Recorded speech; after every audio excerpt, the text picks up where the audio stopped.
Salut tout le monde! Alors aujourd'hui je vais vous présenter une pêche que je ne pratique pas beaucoup, qui pourtant dans certaines conditions peut rapporter beaucoup de poissons et souvent du beau. C'est la pêche de pléno. Donc contrairement à mes habitudes où je vais aller chercher le poisson où il se trouve, là aujourd'hui je vais le faire venir à moi. Donc en amorçant une zone choisie plus ou moins en pensant que le passage se trouve ici. Donc voilà, on va nourrir, on va attendre que le poisson rentre et puis ma foi on va essayer d'en faire quelques-unes. Allez, je vais vous présenter un petit peu le poste rapidement. Alors voilà, je vais donc effectuer une pêche pléno droit devant. Amorcé, donc ici aujourd'hui je vais pêcher à 14,50 m. Donc on a plus ou moins 4,50 m, 5 m d'eau sous la canne.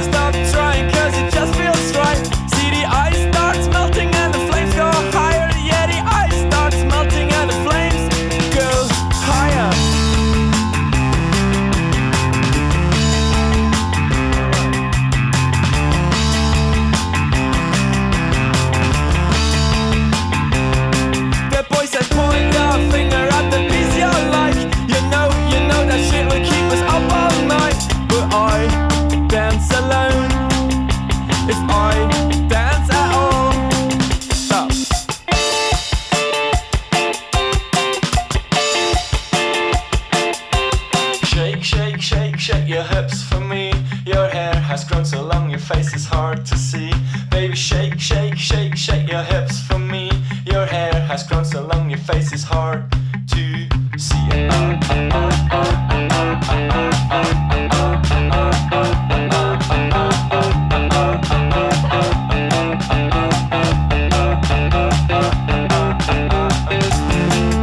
Why do you stop?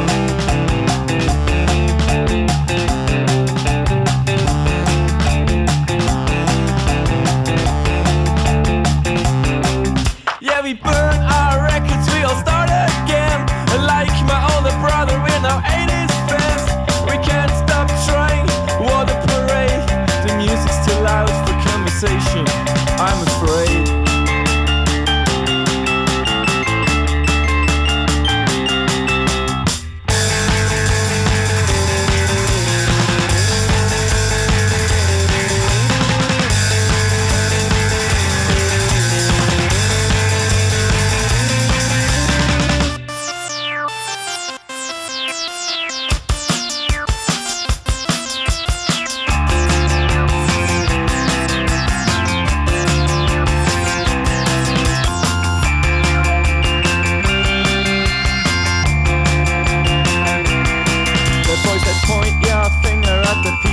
Like the boy says, point your finger at the piece you like.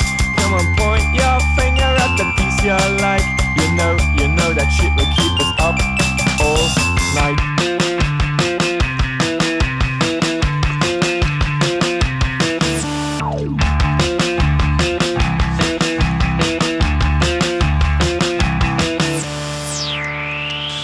Alors côté ligne, on va rester assez classique.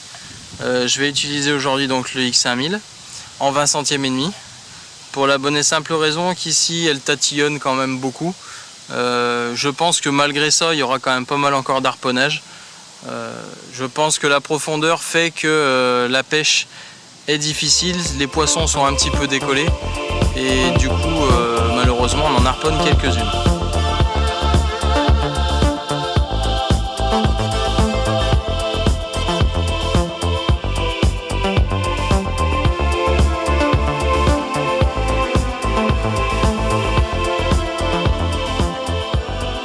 Côté flotteur, je vais utiliser les miens, les Crazy Carpa, donc le modèle Tyson en 0,8. On a pas mal de vent, avec la profondeur c'est pas évident pour tenir correctement. Donc pas hésiter à utiliser un flotteur un peu lourd pour être sûr que la ligne pêche bien et présente bien sur le fond et soit bien stable. Voilà Miss Tinguette. Alors on a fait un beau petit combat. Un beau petit poisson et pour une fois avec une gueule bien propre. Bon allez, on va aller la remettre à l'eau et on va essayer d'en refaire une autre. C'est reparti. Côté hameçon, on va rester pareil hein, sur du classique, sur des choses que j'utilise pour un peu toutes les pêches. Donc là c'est de l'incisor, bon je vais les utiliser en 8, hein. Ça c'est des modèles en 6. Je vais les utiliser en 8, je pense que ça suffira amplement à mon avis. Même si elles ont la gueule un peu tendre, je pense qu'un 8 devrait suffire dans la pâte.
Donc côté appât, aujourd'hui je vais utiliser du pellet assez classique, hein. Celui-ci c'est du Spécicarp dans lequel j'ai rajouté des huiles et puis quelques arômes. Avec quelques pellets dans la coupelsion, une bonne grosse boulette de pâte.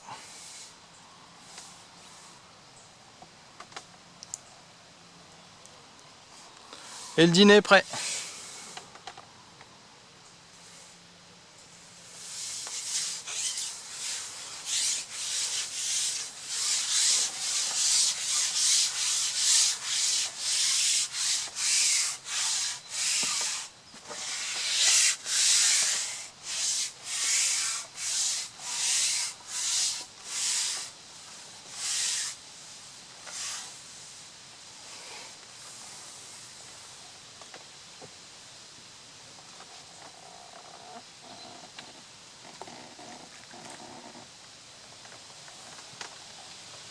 Donc l'avantage c'est qu'il va rapidement travailler, il va gonfler, il va libérer tout ce qu'il a à libérer.